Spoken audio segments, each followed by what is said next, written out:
Hello, hello, hello. iPhone and so many iPhones. Okay, चलें. If you can't hear me, please chat box में लिख दें.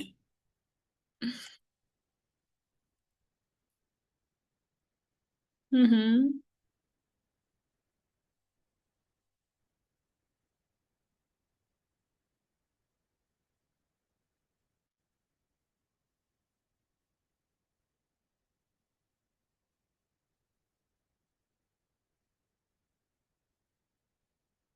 Start करें. आयशा, गजाला, हिरा, Kulsoom, Sadia. Ready? चलो. मुझे थोड़ा सा बताओ क्या पता है तुम्हें टोक्स एंड क्लिनिकल बग के बारे में. ये सेशन सिर्फ बिगनर्स के लिए प्लान किया है बिकॉज जो लोग लाइक एग्जाम रिपीट कर रहे हैं उनको तो पहले ही पता है, वो तो एग्जाम भुगत चुके हैं ना. तो डेडिकेटेड ये सिर्फ बिगनर्स के लिए है. कौन कौन फ्रेश कैंडिडेट है? कुछ भी नहीं पता? अच्छा. ओके, मारूख साथ है, कुछ तो इन्फॉर्मेशन होगी ना क्या चल रहा है. 4 साल तुम लोग रिटर्न की तैयारी करते हो, थोड़ी बहुत तो क्या कहते हैं गुनसुन रखनी चाहिए कि आगे टोक्स और क्लिनिकल कैसा होगा. एंड एमसीपीएस 2 साल तो तुम लोगों के भी होते हैं, देख तो रहे होते हो ना, सीनियर्स आ रहे हैं, हिस्ट्रीज ले रहे हैं, चल तो कुछ रहा होता है दिमाग में, तो आ रहा होता है कि भाई ये भी हमारा एग्जाम होगा. ओके. आईएमएम के बाद तो खैर यू आर वेरी कॉन्फिडेंट, एक बुक एग्जाम आप दे चुके हो. वही 12 स्टेशंस हैं. आईएमएम में 6 मिनट्स होते हैं, एफसीपीएस में आपके पास 12 मिनट्स होते हैं. एमसीपीएस के लिए तो ये बिल्कुल ही नया एग्जाम है बिकॉज उनका तो कोई आईएमएम भी नहीं है और it's quite unique experience for them. Okay. अच्छा, तो मेरे आज के मैं ज़्यादा टाइम नहीं लूंगी, सिर्फ अवेयरनेस प्रोग्राम है ये. थीरी आपका एग्जाम आई थिंक 21 को अभी आईएमएम का है, कल परसों एफसीपीएस एमसीपीएस का हो गया है. तो ये जो बिफोर थीरी टाइम होता है ना, this is really very very precious time, क्योंकि by default you are going to wait. And waiting time सारा स्ट्रेस एंजाइटी में आपका गुजरता है. तो इस टाइम को प्रोडक्टिव भी बनाया जा सकता है. हम्म. मीनिंगफुल बनाया जा सकता है. इन इधर way the result if it will come positive, आप टॉक्स की तैयारी में अहेड होंगे. You have learn so many things. और अगर खुदा ना खास्ता अपोजिट आ गया आपके एक्सपेक्टेशन से, तो भाई क्लिनिकल नॉलेज गेन किया है ना. और एग्जाम में 80% कॉन्टेंट थ्योरी का क्लिनिकल क्वेश्चंस होते हैं, उसमें भी तुम लोग फायदे में हो. और सबसे बेस्ट पार्ट ये है कि ये वार्म अप सेशंस बिल्कुल फ्री हैं, लाइक नो नीड टू पे. पहले ये होता था कि लाइक हम सेशन स्टार्ट कर देते थे और कैंडिडेट्स ज्वाइन करना चाहते थे, लेकिन उनको अब यही नहीं तसल्ली हो रही होती थी या तसल्ला हो रहा होता था कि रिजल्ट नहीं आया तो क्या बनेगा, ये ना हो कि लाइक देखो होता तो है ना डर खौफ, रिजल्ट कैसा भी होगा चाहे जितना मर्जी अच्छा पेपर हुआ है. तो आप किसी नए कोर्स में फंस के नहीं बैठ सकते. ठीक है, और ये भी नहीं आप चाह रहे होते कि टाइम जाया हो. तो ये मिड वे है कि क्यों ना इस टाइम को प्रोडक्टिवली हम यूज करें और कुछ वार्म अप एक्टिविटीज कर लें, क्योंकि majority among you is quite new fresh, कोई अवेयरनेस नहीं है टॉक्स की और क्लिनिकल एग्जाम की. तो मैडम ने डिसाइड किया कि ये जो 7 7 डेज तक आ ही जाता है रिजल्ट, या मैक्सिमम जो आपके पास 10 डेज बचे हैं, इनको बेहतरीन अंदाज में यूज करें, कुछ वार्म अप एक्टिविटीज हो, आपकी ओरिएंटेशन हो टुवर्ड्स योर क्लिनिकल एग्जाम. और अगर आपका आ जाता है अच्छा रिजल्ट, तो फिर आपको सब चीजें पहले ही पता है, आपको शुरू से दोबारा स्टार्ट नहीं करना पड़ेगा, directly you can start your papers. ठीक है. और अगर खुदा ना खास्ता बुरा आ जाता है, तो कौन सा भाई तुमने पैसे दे दिए जो रिफंड कराना होगा. तो अगेन यू आर सेफ. और फिर भी कभी ना कभी तो someday you have to appear. ठीक है. इस अटेम्प्ट में ना सही, अगली अटेम्प्ट में सही, ये तो टॉक्स का तो तलवार आपके सर पे लटकी है, वो तो आपने देनी ही देनी, तो अवेयरनेस हो गई ना. ठीक है. तो जो आपको ज्यादा लाइक कॉन्फिडेंट होंगे whenever you are ready for your talks. ठीक है. करें स्टार्ट. काफी मैंने पिच क्रिएट कर दी है क्यों ये सेशन जरूरी है. कोई दिक्कत तो नहीं है बिनिश, आयशा, गजाला, बुखारी. गजाला थैंक यू, बड़े अच्छे हाई क्वालिटी तुम मेरी कॉल्स भेजे और भी भेजो. कि तुम लोग ग्रुप में बड़े टूटे पज्जे भेज रहे हो एक एक लाइनों वाले. गजाला ने बहुत एफर्ट किया है, ऐसा लग रहा है मैं पेपर दे के आ रही हूँ. ओके. चलो स्टार्ट करें. रेडी हो? एक कॉपी पेंसिल पकड़ो अपने पास, बहुत सारी नई इंफॉर्मेशन आने वाली है। स्टार्ट करें? गो हेड दो मुझे। सुंदस। RMN। आप लोगों को मैंने गले नहीं बंद किए हुए। You people can unmute yourself. आवाज नहीं निकल रही। I can understand. I can totally understand. Okay. So ये जो है ना, मॉन्स्टर मॉन्स्टर तो नहीं कहेंगे यार, लेकिन फिर भी बंदा ओवरवेल्म्ड होता है कि 12 स्टेशन हैं, टोक्स के हर स्टेशन एक डिफरेंट अंदाज से उसकी अपनी एक स्कोरिंग सिस्टम है। और 12 स्टेशन हैं, और हर हर जो होगा स्टेशन एक डिफरेंट मॉड्यूल से आएगा। टोटल मिला जुला के 12 मॉड्यूल्स आपके बन जाते हैं, ठीक है। Maternal medicine, antenatal, fetal infection, labour, urogynae, general gynae, sub fertility, contraception, labour, मतलब हर एक सिक्के को वो उठा लेंगे। तो ये 12 स्टेशन इस तरह से आपके होंगे। हर स्टेशन का एक अपना जो है बैकग्राउंड है, अपना स्कोरिंग सिस्टम है, अपना एक टेस्ट है। चलिए हम थोड़ा सा देखते हैं कि 12 स्टेशन किस तरह के होंगे। अच्छा, अच्छी बात ये होती है आफ्टर थ्योरी, थ्योरी के बाद जो है ना, लाइक अगर मैं ये कहूँ ना कि 75% एग्जाम पास करने में थ्योरी का रोल है, तो ये बिल्कुल ठीक है। क्योंकि आपको तो नो, अब आपको तो डिजीज के बारे में, उसकी चीफ कंप्लेंट्स के बारे में, फॉर एग्जाम्पल एनीमिया है, डायबिटीज है, उसके बारे में पहले ही पता है कि ये इसकी चीफ कंप्लेंट्स हैं, ऐसे मुझे इन्वेस्टिगेट करना है, ये इन्वेस्टिगेशन हैं, ये बच्चे की कॉम्प्लिकेशंस हैं, ये टाइम ऑफ डिलीवरी है, वो मोड ऑफ डिलीवरी है, उसको जस्ट आपने क्लिनिकली अप्लाई ही तो करना है। 25% जितनी तुम लोगों ने एफर्ट की है थीरी में, ठीक है, उसकी बेसिकली ये प्रैक्टिकल एप्लीकेशन है।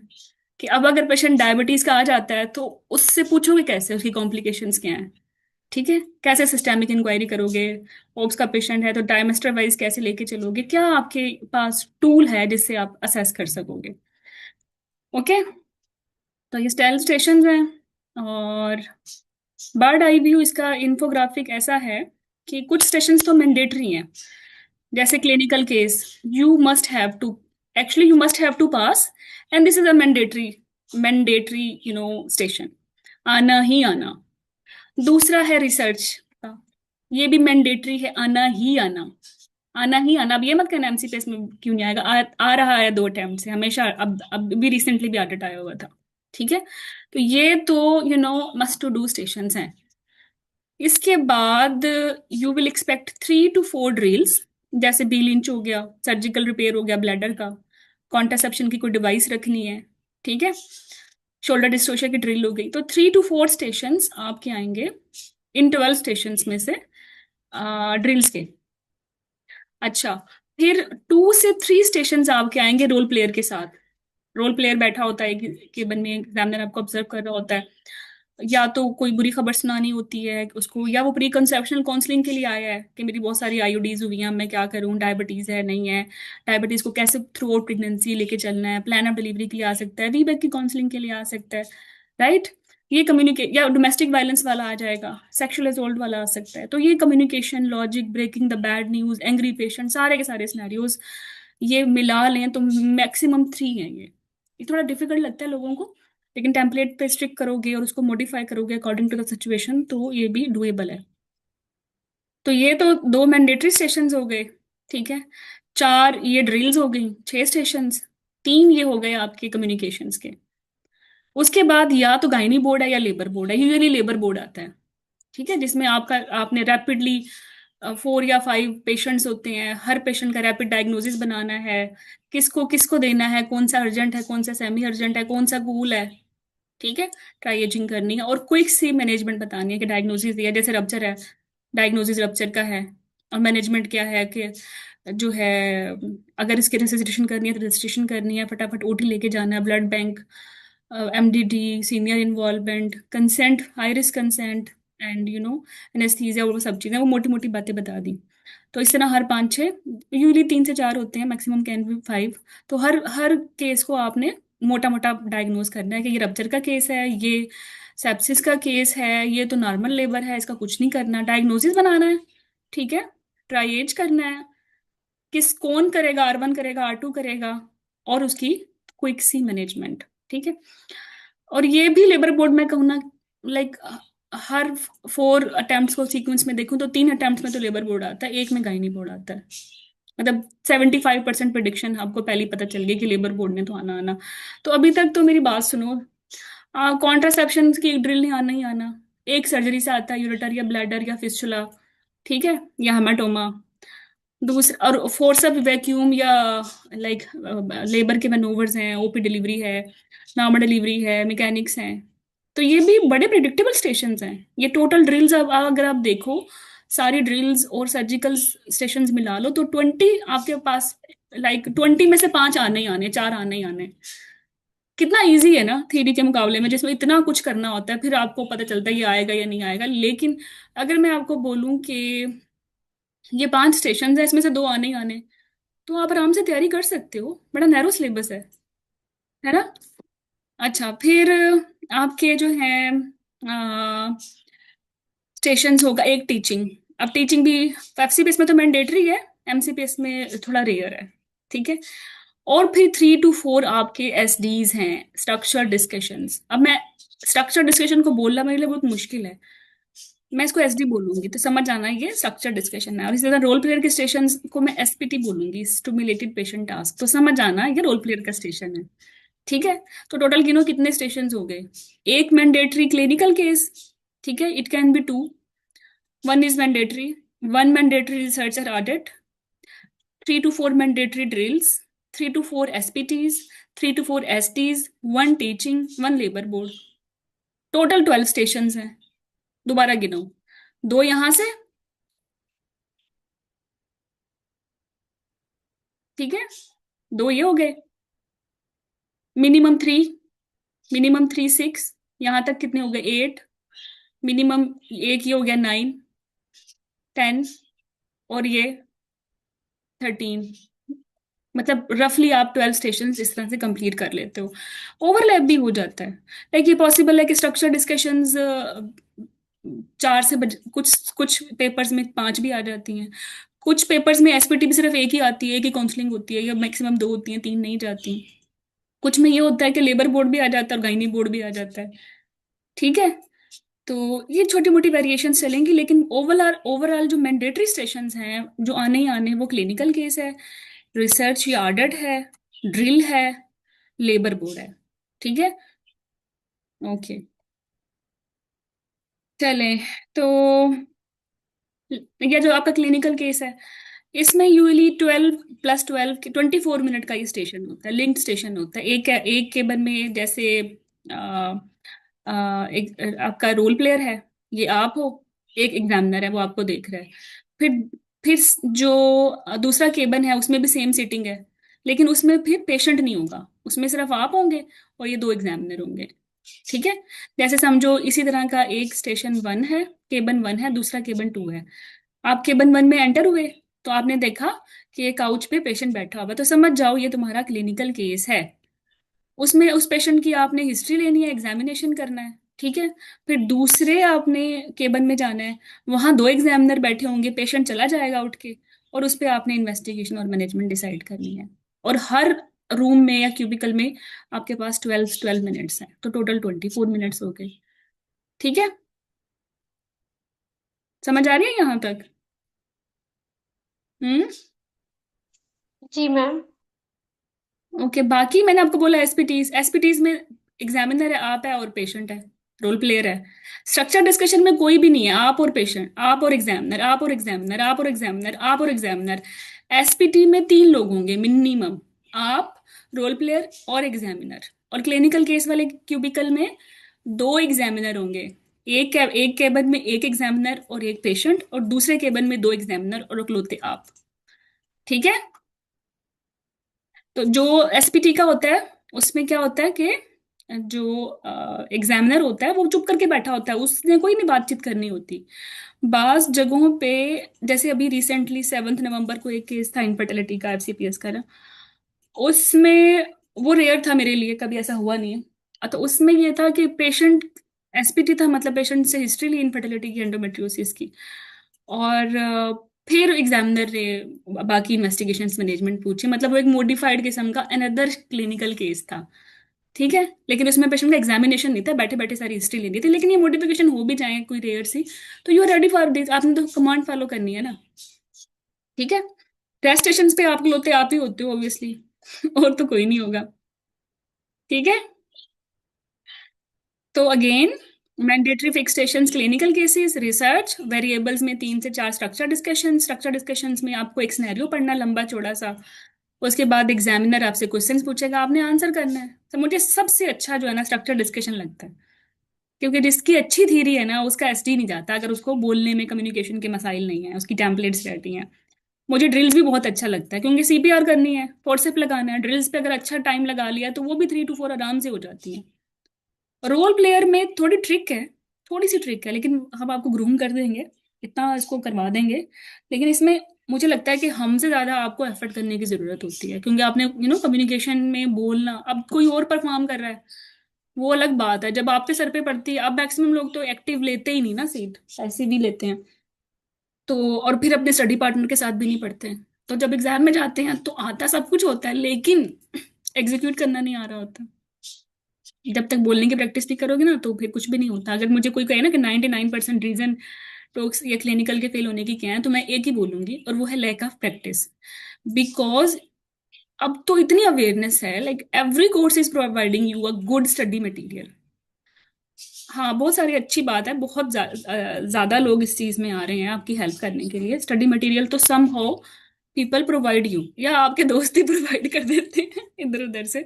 तो मसला स्टडी मटेरियल का तो है ही नहीं, मसला तो आपका है। आपको नहीं बोलना आता, कोई आपका मुखलिस बेंडर नहीं है जो आपको सुन के आपको बताए आपका क्या मसला है। हाँ, that is 99% reason of your failure, not the study material, not the template, everyone। मतलब कोई भी अच्छे कोर्स को ये चाहिए कि वो study material top notch, templates top notch पढ़ा दे, लेकिन वो आपको इंस्पायर कर रहा है, आप उसमें प्रेजेंट कर रहे हो, आप अपने स्टडी पार्टनर के साथ पढ़ रहे हो, दैट मैटर्स ट्रूली। ओके। तो 12 मिनट्स का स्टेशन होगा। 2 मिनट्स तो ऐसे ही लग जाएंगे एंटर होने में, बैठने में, अवेयरनेस में, अपने आप को देखने में, मरीज को देखने में, फिर स्ट्रेस को, सिचुएशन अवेयरनेस के, और अपने आप को कंपोज करने के, अप्रोच स्ट्रक्चर, वो कमांड पढ़ के खुद को रियलाइज कराने के कि भाई मैं किधर हूँ, क्या करना है, ये एसडी है, एसपीटी है, क्लिनिकल की से चल क्या रहा है। वो 2 मिनट तो वहां खत्म। और फिर परफॉर्मेंस टाइम है आपका, एक्टिव परफॉर्मेंस टाइम है आपका पास क्या, 2 मिनट। ठीक है, हर स्टेशन 12 मिनट्स का है, हर स्टेशन, वेदर एफसीपीएस, एमसीपीएस और एमएस। ठीक है। कुछ यूनिवर्सिटीज हैं, they are exactly taking MS courses like MS exam like FCPS, कुछ ऐसी हैं जिनमें लॉन्ग केसेस होते हैं। ठीक है, मैक्सिमम तो एक ही पैटर्न है। लेकिन जिनके एमएस के डिफरेंट पैटर्न्स हैं, हम हमारे लिए उनके डिफरेंट कोर्सेज होते हैं, हम उनके लिए अलग से उनको रखते हैं। जिनका सेम पैटर्न होता है उनके लिए they join the only, they join us with FCPS and MCPS. ठीक है, डिपेंड ऑन यूनिवर्सिटी फॉर्मेट, अगर आप एमएस कैंडिडेट हो। लेकिन अगर आप एमएस कैंडिडेट हो, यूनिवर्सिटी फॉर्मेट सेम एफसीपीएस का पैटर्न फॉलो करती है, तो 10 मिनट्स आपके लिए और 2 मिनट्स भी वैसे ही हैं, फिर कोई दिक्कत नहीं है। This is 100% applicable for you as well. तो भाई वाइवा की स्ट्रेंथ, मैंडेटरी स्टेशन जरूर है, लेकिन 25% है आपके ओवरऑल परफॉर्मेंस में, ड्रिल्स भी 25% है। ठीक है, काउंसलिंग 15% यू कैन से। ठीक है। अच्छा, क्लिनिकल केस स्टेशन में एक तो रियल पेशेंट होगा, रोल प्लेयर नहीं होगा, रियल पेशेंट होगा। जो रोल प्लेयर होता है ना, वो तो फिर भी लॉजिकल है, सेंसिबल है, यूजुअली ये मेडिकल स्टूडेंट्स ही होते हैं या आपके ही जूनियर वीजीज होते हैं। उनके साथ तो मामला बेहतर है, वो खुद ही आपको हिंट विंट भी दे देते हैं। रियल पेशेंट एनकाउंटर का क्या इलाज है? रियल पेशेंट काउंटर का इलाज है रियल पेशेंट के साथ ही प्रैक्टिस करो। बिकॉज जब तक रियल चीज नहीं करोगे तो एग्जाम में नहीं, एग्जाम में तो आपके रिफ्लेक्सेस काम आएंगे, जो मर्जी सुन लिया, जो मर्जी सुन लो, तुम जितने मर्जी 100 क्लिनिकल केसेस ले लो, नहीं। You must have to encounter the real patient yourself, अपनी टेम्पलेट्स निक्स के साथ खुद उसको अप्रोच करना है, और वो चेकलिस्ट पूरी करनी है, और according to the respective of your real patient उसको मॉडिफाई भी करना है। ये काम करके ही होगा। We will provide you the gateway, हम आपको बता देंगे करते कैसे हैं, हम खुद बन जाएंगे, मरीज बता देंगे। ठीक है। लेकिन जब तक इसको अप्लाई खुद नहीं करोगे ना, फिर उतना मजा नहीं है, फिर रिस्क पे ही हो। Even you how much good you are performing life, अगर आप वर्ड नहीं गए तो फिर मसला। अच्छा, इसकी एक टिप मैं दे दूं, जैसे रिजल्ट आएगा तो बम्बार्डमेंट हो जानी है, क्योंकि सिलेबस बहुत ज्यादा है। ऐसे हपड़ दपड़ तुम लोगों की मच जाती है, और हम लोग भी एक एक सेशन में हमें एज मैक्सिमम 10 सेशंस कराने पड़ते हैं, 10 सेशंस कराने पड़ते हैं। इतना ही सिलेबस है। और बट इसका जो जुगाड़ है वो ये है कि हफ्ते में एक दिन फिक्स कर लो। देखो, क्लिनिकल केस मैंडेटरी है, पास तो करना है वो। आ, तो हफ्ते में एक दिन फिक्स कर लो, जो भी नियर बाय हॉस्पिटल है, जो आपका, जहां आपने ट्रेनिंग की, वो ज्यादा अच्छी बात है। उसमें जो ओपीडी डे है ना, उस ओपीडी डे में चले जाओ। एक दिन हफ्ते में गायनी के ओपीडी में, और एक दिन चले जाओ ओब्स के ओपीडी में। और अपने घर से माइंड सेट करके जाओ कि आज के दिन एनीमिया डायबिटीज के पेशेंट देखने हैं, ओब्स का ओपीडी है। तो वो टेम्पलेट्स भी रिवाइज कर जाओ, और वहां से हिस्ट्रीज लेके आके घर बैठ के उसको उसको बैल बूटे लगा लो, जैसे हम तुम्हें बताएंगे। ठीक है, इसी तरह हफ्ते में एक दिन गायनी ओपीडी फिक्स कर लो, और अपने दिमाग में माइंड बना के जाओ कि आज मैंने एचएमबी या पीएमबी जो भी हाथ लग गया तो देखना है। और वो घर से करके रेडी जाओगे टेम्पलेट, तो वहां बहुत ज्यादा देर नहीं बैठना पड़ेगा, आगे रमजान भी है। ठीक है, समझ आ गई ये बात?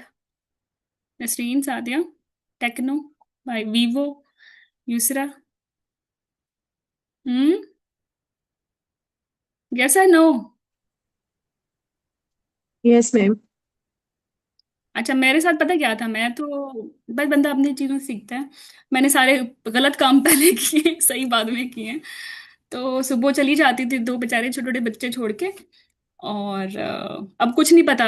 अब वहां जाके जो भी पेशेंट मिल गया वो देख ही जा रही हूँ, बस देखे ही जा रही हूँ। अब टेम्पलेट सेट नहीं, अब पूछ समझ नहीं आ रही पूछूं क्या। मतलब कोई स्ट्रक्चर ही नहीं है। और ऐसे महीना गुजर गया ना। तो वो तो खैर है, मेरा रिटर्न फेल हो गया। टॉक्स मुझे देना नहीं पड़ा। तो बाद में मुझे मुझे तो काफी उम्मीद थी, खैर पास हो जाएगा, अल्लाह की मर्जी थी। That was a long story. खैर, मगर तो फिर नेक्स्ट टाइम जब मैंने किया तो खैर मुझे एक्सपीरियंस तो हो गया था, धक्के खा खा के, कि ऐसे ऐसे तो नहीं चलेगा ये। फिर मैं घर से माइंड बना के जाती थी कि मुझे आज ओब्स के ओपीडी में जाना है, क्योंकि जो वार्ड में पेशेंट है वो तो हाथ लगाने नहीं देते, वो तो पहले ही छिड़े हुए होते हैं। बहुत सारे डॉक्टर्स उनको पहले ही देख चुके होते हैं। तो और वो डायग्नोसिस बना हुआ होता है, उसमें आपकी ब्रेन स्टॉर्मिंग नहीं होती।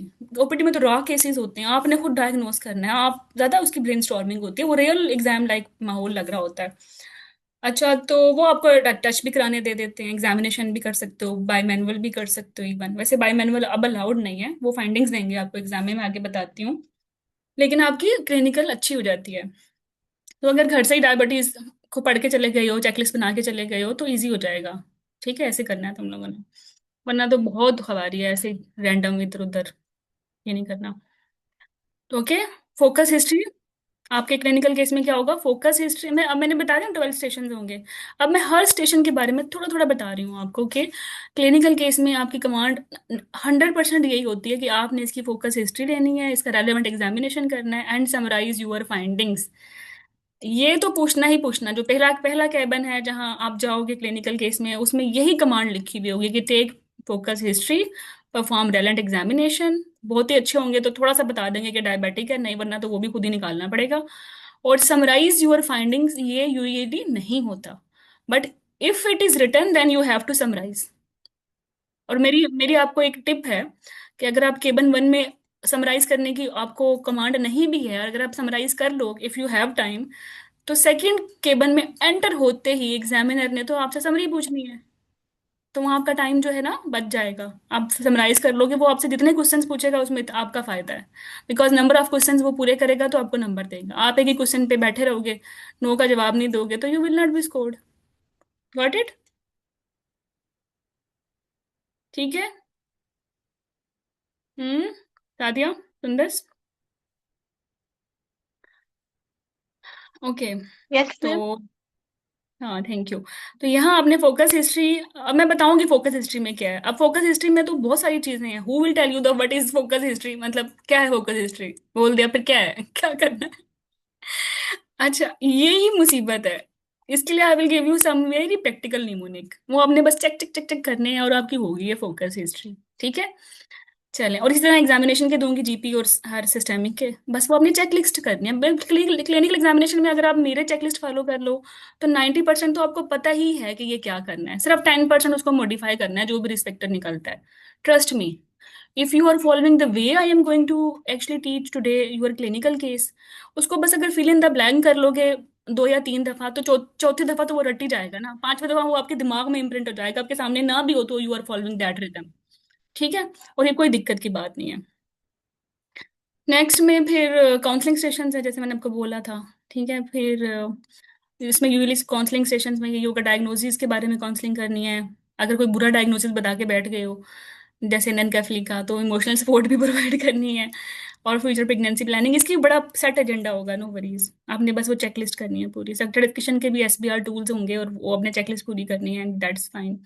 जैसे वो स्ट्रक्चर डिस्कशन ऐसे हो सकती है कि 34 years old, 35 weeks pregnant, BP ये है, हेडेक है, तो आप इसकी आपने एग्जामिनर से मैनेजमेंट डिस्कस करनी है। इन मैनेजमेंट आपने आपकी आपने how you will actually start your history, history में क्या देखना है, क्या डिफरेंशियल आउट करना है, हाउ यू प्लान इन्वेस्टिगेशन, क्या एग्जामिनेशन देखना है। और अगर डायग्नोसिस बन गया है कि ये सवेयर प्रिक्लम्शिया है, तो how you will manage severe preeclampsia onwards till next pregnancy, that's it. अब ये चीजें बोलना इजी है, ये तो समझ में आती हैं आपको, लेकिन इसके टेम्पलेट जब तक प्रैक्टिस नहीं करोगे तब तक मुश्किल है। तो इतना भी हलवा नहीं है स्ट्रक्चर डिस्कशन, आपको आता है लेकिन आपको बताना सीखना पड़ेगा। ठीक है, फिर ड्रिल्स हैं। ठीक है, आई टोल्ड यू पीपल ऑलरेडी। और जैसे बीलिंज के स्टेप्स बता दो, और उसके एक्सप्लेन भी करो इंडिकेशंस और कब नहीं लगाना। 2-3 छोटे छोटे क्वेश्चंस होंगे साथ में, और बाकी परफॉर्मेंस है। मतलब you have to do as well, हाथ भी चलने चाहिए सही तरीके से। ये नहीं कि बीलेज लगाना नहीं आता, बोलना नहीं है कि मैं ऐसे लगाऊंगी, मैं ऐसे लगाऊंगी, मैं ऐसे लगाऊंगी, no no no no, you have to apply it सही तरीके से, सही पॉइंट से स्टिच लिया है, गुजरा है, नहीं गुजरा, ये भी करना है। और फिर सही नॉलेज भी होना चाहिए कि कब लगाना है, कब नहीं लगाना, क्या फॉलो अप है। ठीक है, टीचिंग स्टेशन, जैसे पेशेंट आ जाती है, जैसे पॉप क्यू की टीचिंग करनी है, उस टीचिंग स्टेशन में 2-3 स्टेशन क्वेश्चंस लिखे होते हैं नीचे, वो भी पढ़ने होते हैं, वो भी उसी उसी जूनियर को बताने होते हैं। और लास्ट टाइम भी यही हुआ था, पॉप क्यू का टीचिंग स्टेशन था। जी ब्रार। अनकंप्लीट छोड़ के जा रहा हूँ, तो थैंक यू, मैं ले लेती हूँ। तो रोल टीच करना था, लेकिन उसमें रोल प्लेयर के लिए कुछ थे कि रोल प्लेयर को ये स्पेसिफिकली बताना है, ये ग्रिड बना के ना, ये पॉइंट्स। खैर तुमने बस अपनी 4 आंखें करना, दो नहीं तो वो नजर आ जाएगा, पूरी कमांड पढ़नी है। तो या ईसीवी, जो repeat extreme repeat teaching station हैं, वो पॉप क्यू, ईसीवी और ब्रीच है अभी तक जो आप लोगों के पेपर में आया है। ठीक है, और पैसरी भी। तो फिर आपने इसकी भी टेम्पलेट है, ट्रस्ट मी। सबसे अच्छा स्टेशन है ये टीचिंग स्टेशन होता है। एक तो इसमें जो बैठा होता है रोल प्लेयर, वो डॉक्टर ही होता है, वो बिल्कुल 100% आपके साथ इम्पैथेटिक और सिंपैथेटिक होता है। आप गलत कर रहे हो तो आपको लुक में भी दे देता है, और आपकी टेम्पलेट्स इतनी सेट होती हैं, वो उसमें सारा मॉडिफाई हो जाता है। ठीक है, ओके, फिर हाँ ये सी भी बतानी है। और ना उस पे लिखा भी होता है, एक पढ़ा होता है, डमी पड़ी होती है, वो डमी पे करके भी दिखाना होता है। अगर पॉप की पढ़ा हुआ ग्रिड भी पड़ी होती है, वो उसको यूज करना होता है। ठीक है, प्रॉम्प्ट्स बोलते हैं इनको। फिर ये लेबर बोर्ड है, 5-6 पेशेंट्स हैं, उनकी डिफरेंट वाइटल्स हैं, डिफरेंट सिनेरियोज और कहानियां हैं, आपने पहले डायग्नोसिस बनाना है। फिर डायग्नोसिस से समझ आ जाएगी कि अर्जेंट है, सेमी अर्जेंट है, और फिर उसकी कॉम्प्लेक्सिटी देख के समझ आएगी, जाएगी अक्रीटा है तो भाई एसआर कर लेगा, सीपीआर ही करना है तो चलो जो भी अवेलेबल है वो तो वही करेगा। ठीक है, और नॉर्मल डिलीवरी है तो चलो मिडवाइफ है या हाउस ऑफिसर है वो भी कर सकता है, या किसी को शिफ्ट कराना है वार्ड में तो वो चला गया। रिसर्च ऑडिट मैं ये खुद कराऊंगी आपको, and you will love it. Okay, mandatory है। और ऑडिट साइकिल किया था ना मेरे साथ, clinical governance, how was that? Hmm, कजाला हिरा, कुछ समझ में तो आई थी ना वो चीजें, बस उसकी उसी को अप्लाई करेंगे। रूट काज एनालिसिस, ऑडिट्स के डिफरेंसेस, रिसर्च के स्टेप्स, ठीक है, पी वैल्यूज, एवरीथिंग। लेकिन बेहतर ये होगा कि जो आपका अपना रिसर्च है वही आप लोगों ने उस दिन लेके आना है, उसी पे मैं तुम लोगों की प्रैक्टिस कराऊंगी। 90% वो तुमसे तुम्हारा ही पूछते हैं। अल्लाह हीरा, भूल भी गई तुम परसों पेपर दे के आई हो, आज भूली। यू आर फीलिंग इट, लेकिन जब सर पे पड़ेगी तो सब याद आ जाएगा, ट्रस्ट में। अच्छा, now coming towards the important thing, how you will be scored. अब समझ आ गई 12 स्टेशंस किस तरह से होंगे। ठीक है। अब आपने इसको, आपको आपको स्कोर कैसे किया जाएगा। ठीक है, पेशेंट सेफ्टी पे। मतलब एक पेशेंट, फॉर एग्जाम्पल, वो कह रही है मुझे पेनिसिलिन से एलर्जी है, आपने फिर भी पेनिसिलिन दे दी प्री ऑप में। छोटे मोटे मोटे इस तरह की मिस्टेक्स। या फिर एक पेशेंट जो सेफ नहीं थी वजाइनल सर्जरीज के लिए, आपने वजाइनल प्लान करके बैठ गए।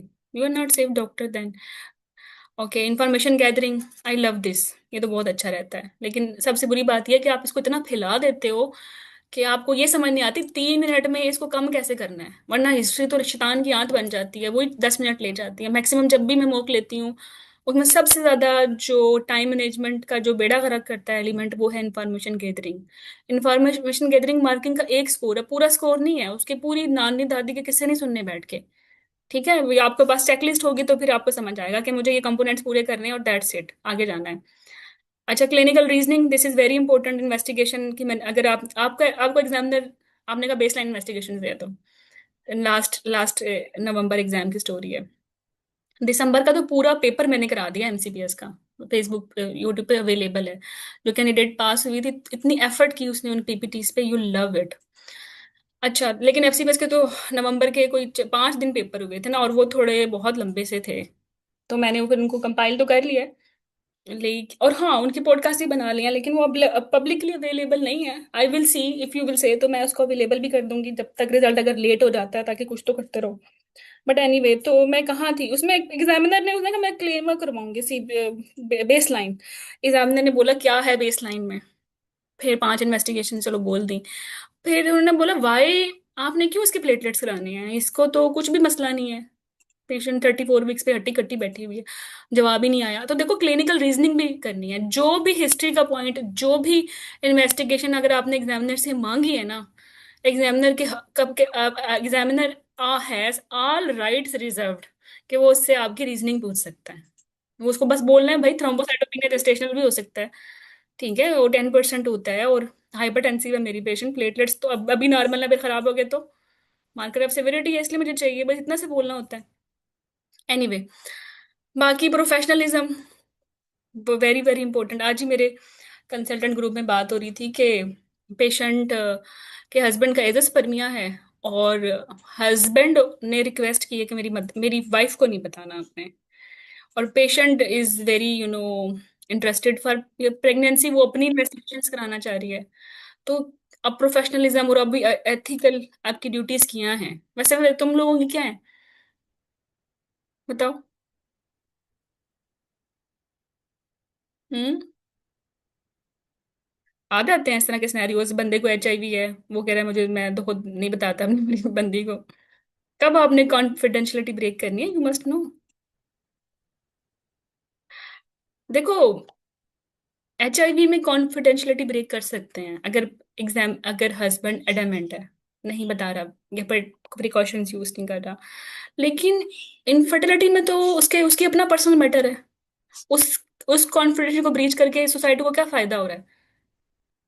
हम कॉन्फिडेंशियलिटी तब ब्रीच करते हैं जब सोसाइटी इन डेंजर हो, उसका जीरो काउंट वो नहीं बताना चाहता। Why, even wife has no right.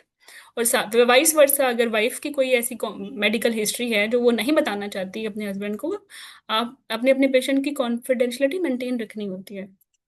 Anyway, और कम्युनिकेशन, अगर कोई सैड सिनेरियो है उस पे, यू शुड बी सैड। ठीक है, अगर कोई एक्चुअली एंग्री पेशेंट है, आपके एक्सप्रेशंस होने चाहिए। टीचिंग कर रहे हो उसमें एक्सप्रेशन फ्रेंडली लुक होना चाहिए, सख्ती से नहीं पढ़ाना। कम्युनिकेशन आपके, कम्युनिकेशन में सिर्फ ये नहीं कि how you are speaking, no no no, how how you actually are looking, what is your body language, हर हर चीज का स्कोर है। एग्जामिनर तो सामने बैठ के आपको जज कर रहा है ना, वो सिर्फ आपके वर्ड्स नहीं सुन रहा, आपकी शक्ल सूरत बॉडी लैंग्वेज हर चीज देख रहा है। ओवरऑल आपकी मार्किंग होती है इस पे। तो ये इस तरह से आप मार्क किए जाओगे। इस मार्किंग में मुझे ये बताओ, इसमें कहाँ रोल है कंटेंट का। सारा रोल तो परफॉर्मेंस का है आपकी। हाँ, आपको मैं अभी दे दूं ना पूरा क्लिनिकल केस डायबिटीज का, आज मैं दे दूं और मैं कल कहूं कि मैं ये सुनूंगी। आप अगर उसको परफॉर्म नहीं करोगे ना आपने किसी स्टडी पार्टनर के साथ, तो आप 12 मिनट में नहीं करोगे कल इसको। कल आपने ये मुझे पूरे 60 मिनट में करना है, वो भी गलत। हालांकि आपके पास स्टडी मटेरियल आपकी फ्रेंड ने भेज दिया आपको। या मैं खुद भेजती हूँ अब तो। खूबसूरत होना तो बहुत जरूरी है, लेकिन बातों में ज्यादा खूबसूरत होना है। ओके। हम्म। बात में ज्यादा खूबसूरत करनी है। हर स्कोरिंग पे ना, जब तक परफॉर्म नहीं करोगे ना, तुम्हें स्टडी मटेरियल, तुम्हें कोई बुक नहीं पास करा सकते। ना इधर ना इधर। इतनी ज्यादा इंफॉर्मेशन आपको कंटेंट में मिल जाएगी आपसे, तो वो 3 मिनट में ली नहीं जाएगी। खुद हिस्ट्री ले लेके आप बताओगे ये चीज इंपॉर्टेंट है, ये करनी है, ये फेंको पीछे। ठीक है। इसी तरह ये कर, जितना प्रैक्टिस करोगे उतनी टाइम। हम्म। ये चीजें तो कोई नहीं सिखा सकता। कम्युनिकेशन, टाइम और इन्फॉर्मेशन गैदरिंग करनी पड़ेगी बच्चों। मुश्किल है जिंदगी आगे।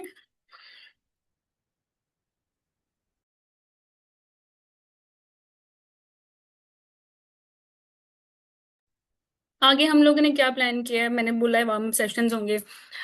We will go straight into into the examiner head. क्या वो सोच रहा है, उसने कैसे हमें नंबर देने हैं। स्ट्रक्चर्ड आंसरिंग बिल्डअप होगी, कम्युनिकेशन प्रिसीजन होगी, कब escalate करना है। ठीक है। और कैसे टाइम मैनेजमेंट या स्पीड को ट्रेन करना है। तो इन सब का मैं एक माइंड मैप बना रही हूँ कि एग्जाम में 12 स्टेशन हैं, 12 मिनट्स पर स्टेशन है, 10 मिनट्स में एक्टिव परफॉर्मेंस है, 2 मिनट्स में सिर्फ आप, अगर आपके पास वो में बच गया 2 मिनट, तो उसमें स्टेशन रीड करके आप अपनी अप्रोच को अलाइन कर सकते हो, अपना माइंड मैप अपने माइंड में बना सकते हो। ठीक है। बाकी क्लिनिकल केस मैंडेटरी है, focus history, relevant examination summary, और इस पे फिर होगा आपका वाइवा। रोल प्लेयर में या तो बैड खबर या कॉन्ट्रासेप्शन पे काउंसलिंग के लिए आ सकती है, कि पोस्टनेटल कॉन्ट्रासेप्शन। कार्डियोमायोपैथी वाली आ सकती है पोस्टमार्टम कॉन्ट्रासेप्शन के साथ, कार्डियक पेशेंट आ सकती है। ठीक है। और कंसेंट पे आ सकते हैं, कॉन्फिडेंशियलिटी इश्यूज आ सकते हैं। स्ट्रक्चर डिस्कशन पे यूजुअली वो आपका अप्लाइड नॉलेज देखते हैं, मैनेजमेंट प्लान डिस्कस करते हैं। ड्रिल्स में तो फिर सर्जिकल स्किल्स हैं, टेक्निकल्स हैं, जैसे टैम्पोनाड हो गया, इमरजेंसी ड्रिल्स हैं, शोल्डर डिस्टोशिया। ठीक है। Breach deliveries. टीचिंग में जूनियर डॉक्टर को बताना है। ठीक है। स्ट्रक्चर्ड स्किल्स हैं इसकी, कैसे आपने इंट्रो कराना है, कैसे क्लोज करना है। That is the most easiest station. फिर लेबर एंड गाइनी बोर्ड। अच्छा, लेबर गाइनी बोर्ड दिखने में आसान है, जब जब करते हो ना इसमें बहुत चैलेंजेस पेश आते हैं, ये आपने खुद जरूर करना है। क्योंकि एक तो स्टेशन को पढ़ना, फिर पढ़ने के बाद कोई डायग्नोसिस बनाना, फिर अब पता है क्या होता है, 5 केसेस हैं। आप एक ही केस में इतनी लंबी कहानी सुनानी शुरू कर देते हो, टाइम आउट हो जाता है 4 पेशेंट। तो आपने मैनेज ही नहीं किया, आप फिर भी फेल इतना अच्छा बता के। तो बहुत कम बताना होता है, क्विक डिसीजन लेना होता है। कि रूम नंबर 1 में डायग्नोसिस है रप्चर, रूम नंबर 2 में है डायग्नोसिस सेप्सिस, रूम नंबर 3 में नॉर्मल लेबर है, रूम नंबर 4 में ये है। सबसे पहले ये जो रूम नंबर 1 और 2 है, ये भाई अर्जेंट केसेस हैं। ठीक है। इनको हैंड ओवर करना है, और this is my quick management. मतलब इसको इतना ही शॉर्ट रखना प्लीज। ये नहीं कि मैं हिस्ट्री लूंगी, फलाना करूंगी, बचपन की हिस्ट्री, और फिर ये फलाना, ये फिर खत्म हो जाएगा केस। आदत तो, I told you will love it with me. Okay. मैं मार्किंग क्राइटेरिया की फिर मैं माइंड में बता रही हूँ, patient safety, information gathering, clinical reasoning, communication, professional behaviour, time awareness, इन सब पे अच्छे हो तो then you are good, then you will score good. ठीक है। वार्म अप एक्टिविटीज पे अब सबसे पहले हम स्टार्ट करते हैं क्लिनिकल केस की अप्रोच के। आज यही हो जाए तो बड़ी बात है। आई विश कि मैं इन्वेस्टिगेशंस भी इसमें ऐड कर लूँ, बट देखती हूँ मेरे बच्चे आ जाएंगे या नहीं। ओके। अच्छा, कमिंग अप लाइव सेशंस में आज तो ये हो जाएगा कि how to, what is your, what does it mean by clinical case, mnemonics क्या है, क्या कंपोनेंट्स हैं इसके। ठीक है। और फिर एक हो जाएगा इन्वेस्टिगेशंस पे, जितनी भी गो ओब्स की इन्वेस्टिगेशंस हैं, जैसे diabetes profile, anaemia profile, hypertension profile, BUH profile, we back profile, previous क्रीटा प्रोफाइल्स, इनकी इन्वेस्टिगेशंस कैसे आपने मांगनी है और जस्टिफाई करनी है। इसके बाद आपका होगा कि स्ट्रक्चर डिस्कशन स्टेशंस की आइडियल टेम्पलेट क्या है, टाइप्स क्या हैं, डूज क्या है, डोंट्स क्या हैं, how you will be scored, और एक एक आइडियल स्टेशन हम ड्रिल भी कर लेंगे आपके साथ। इसी तरह एसपीटीज की टाइप्स क्या होती हैं, क्या टेम्पलेट्स हैं, फिर एक आइडियल एसपीटीबी और dos and don'ts and how you will be scored, फिर एक टीचिंग का आइडियल ले लेंगे, इसी तरह एक लेबर बोर्ड का, और फिर इंशाल्लाह रिजल्ट आ जाएगा and it will be positive. तो जब इस इतनी वार्म अप एक्टिविटीज के बाद जब actually you will start your result के बाद, तो फिर हम डायरेक्टली पेपर स्टार्ट करेंगे। फिर इस तरह से ये बेसिक बिगिनर्स नहीं होगा जो पहले होता था। ठीक है। तो anyone who has appeared in written exam of FCPS, MCPS and MS, these all free for you. तो why you are missing it? बिल्कुल मिस नहीं करनी। ओके। वो ये इन्फोग्राफिक्स हैं। चलें। वही टाइम ब्रेक डाउन। अच्छा, यहाँ ये बड़ी अच्छी बात लिखी हुई है कि एक्टिव परफॉर्मेंस तो 10 मिनट्स में आपने करनी है, 2 मिनट्स में आपने सिनेरियो पढ़ना है, प्लान करनी है अप्रोच, और कैच पॉइंट्स पिक करने हैं। ठीक है। Okay, we have done this.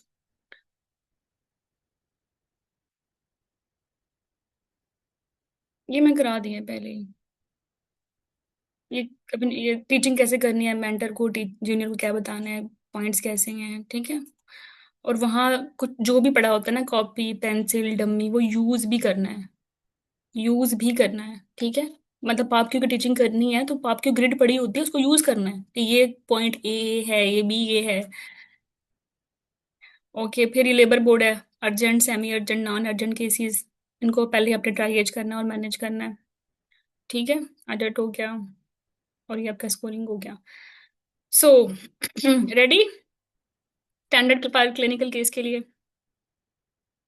Hmm. Okay, अब मैं इसको सेपरेट रिकॉर्डिंग में बनाती हूँ।